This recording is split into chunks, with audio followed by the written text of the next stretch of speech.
Hi guys, good evening. সবাই কেমন আছো? আমরা তো ভালো আছি। যাই হোক, শুরু করলাম আজকের একটা ছোট্ট মিনি ব্লগ। দেখতে থাকো।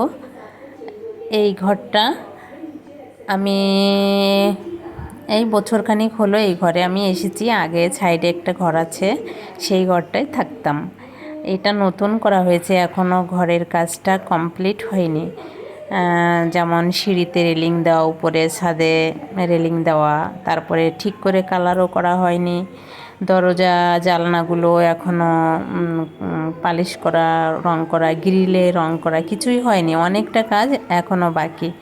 যাই হোক, আস্তে আস্তে ঠাকুরের আশীর্বাদে হয়ে যাবে। কারণ আমার স্বামী একলা মানুষ, আমি ইনকাম করে, আমরা ও কোনো কারো বাড়ি মানে ওর বাবার বাড়ি কি আমার বাবার বাড়ি, কোনো বাড়ি দু বাড়িরই কারোই সহযোগিতা ছাড়া, কোনো রকম হেল্প ছাড়া ও ইনকাম করে এই ঘরটা সম্পূর্ণ জায়গা কিনা, ঘরটা ও কষ্ট করে করে করেছে। এক একটা টাকা গুছিয়ে তিলে তিলে করে করেছে।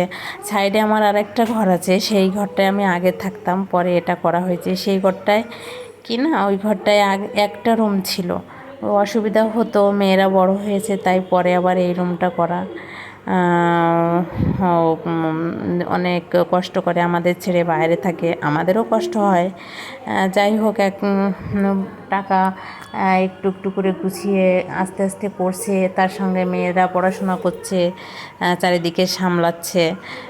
ওই যে ঘরটা দেখা যাচ্ছে ছোটো ঘর, ওটায় আমি আগে রান্না করতাম। আর ওই ঘরটা, ওই যে সাইডে সিঁড়ি ছোট দেখা যাচ্ছে, ওটায় আমি প্রায় 15 বছর বাস করেছি।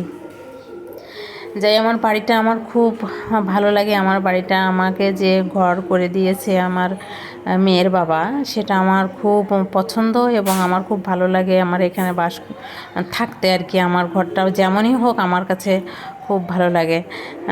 যাই হোক, বিকাল হতেই দেখলাম একদল সন্ন্যাসীরা, এটা চৈত্র মাস তো, যারা ওই যে সন্ন্যাস নেয় চৈত্রে চড়ক মেলায় আগে, চৈত্র মাস ভরে এরা সন্ন্যাস নেয়, বাড়ি ঘরে থাকে না, রাস্তায় বাড়ি বাড়ি ঘুরে বেড়ায় এবং রাত্রেবেলায় কারো বাড়ি না কারো বাড়ি শুয়ে থাকে, এরকম করে সন্ন্যাস নেয় এরা। তো এরা আমাদের বাড়ি বললো ডেকে আমাকে যে কাকিমা, আমরা তোমাদের বাড়ি আসবো, পুজোর জন্যই রেডি করো সব, তেল সিঁদুর। আমি বলছি আচ্ছা ঠিক আছে। ওরা আসবে, আমাদের বাড়ির পিছনের বাড়ি গেছে। যাই হোক, প্রত্যেক বছরই আসে এরা। এরা আমাদের পাড়ার আছে, আরও এদিক ওদিক থেকে সবাই একসঙ্গে মিলেমিশে আসছে। কিছু ছেলেপেলেদের চিনি আর কাউকে চিনি না। যাই হোক, সবাই মিলে বলল। আমি আবার একটু শাড়ি টাড়ি পরে রেডি হচ্ছিলাম। বাসন্তী পুজো হচ্ছে আমাদের বাড়ির সামনে, 5 দিন হয়ে গেছে। কালকে আজকেই দশমী মনে হয়, আজকে দশমী হয়েছে। সেখানে যাব বলে রেডি হয়েছিলাম, কিন্তু ওরা যেহেতু বলল আমি আসবো, তাই আমি ওখানে একটু অপেক্ষা করছিলাম। যাই হোক, ওরাই এসে গেছে। ওদের বললাম কি কি লাগবে, তো টাকা দিলাম আর তেল সিঁদুর দিয়ে ওখানে একটু পুজো মতো করলো ছেলেটা, আর আমি নমস্কার করলাম। হ্যাঁ, ভালোই লাগে, প্রত্যেক বছর আসে। শুধু এরা যে আসছে, এরপর আরও আসবে আরও আসবে। এই যে কদিন চৈত্র মাস আছে অনেক দলই এরকম করে আসবে, আর অনেকবারই পুজো দেবো। ভালো লাগে, খুব ভালো লাগে। তারপরে লাস্টের দিন তো চড়ক মেলা হয়, খুব ভালো লাগে। যাই হোক, আমি রেডি হয়ে গেছি। আমার মেয়ে ওদিকে বারবার বলছে মা চলো, আমি এখনও ঠাকুর দেখিনি, বাসন্তী পুজোর ওখানে যাব, মা চলো আর একটু খাবার খাবো। তা আমি বললাম দাঁড়াও, এখানে পুজোটা কমপ্লিট হোক, তারপরে যাচ্ছি। যাই হোক, ওরা চলে গেলে তারপর আমি ঘরে তালা দিয়ে, আমার বড় মেয়েটা বাড়ি নেই, পাশের বাড়ি গেছে, সাথীদের বাড়ি গেছে। আমাদের একদম পাশে, সামনের বাড়িটা ওর বান্ধবী, ওর সবসময় এক জায়গায় থাকে, সেখানে গল্প করছে বসে। তা আমি ছোটো মেয়েকে নিয়ে যাচ্ছিলাম